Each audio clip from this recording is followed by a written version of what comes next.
October 10, best passage ever.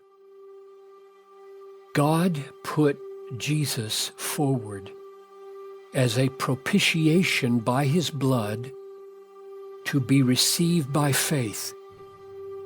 This was to show God's righteousness, because in his divine forbearance he had passed over former sins. It was to show his righteousness at the present time so that he might be just and the justifier of the one who has faith in Jesus. Romans 3:25 and 26.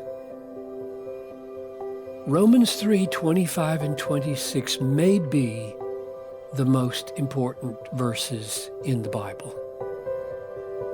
God is wholly just, and he justifies the ungodly.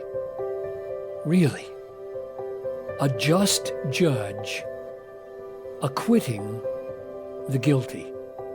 Not either or, both. He acquits the guilty, but is not guilty in doing so. This is the greatest news in the world. God made Jesus to be sin, who knew no sin, so that in him we might become the righteousness of God. 2 Corinthians 5:21. He takes our sin, we take his righteousness. By sending his own Son in the likeness of sinful flesh and for sin, he condemned sin in the flesh. Romans 8:3. Whose flesh? Christ's. Whose sin condemned in that flesh? Ours. For us then, no condemnation. Christ bore our sins in his body on the tree. 1 Peter 2:24. Christ also suffered once for sins, the righteous for the unrighteous, that he might bring us to God. 1 Peter 3:18. If we have been united with him in a death like his, we shall certainly be united with him in a resurrection like his. Romans 6:5.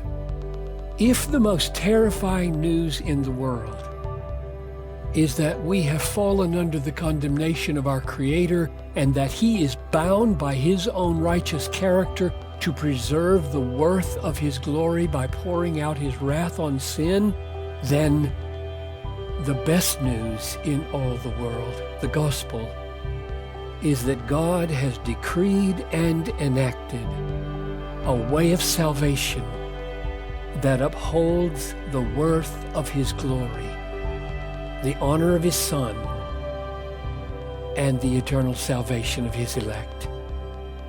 Jesus Christ came into the world to save sinners.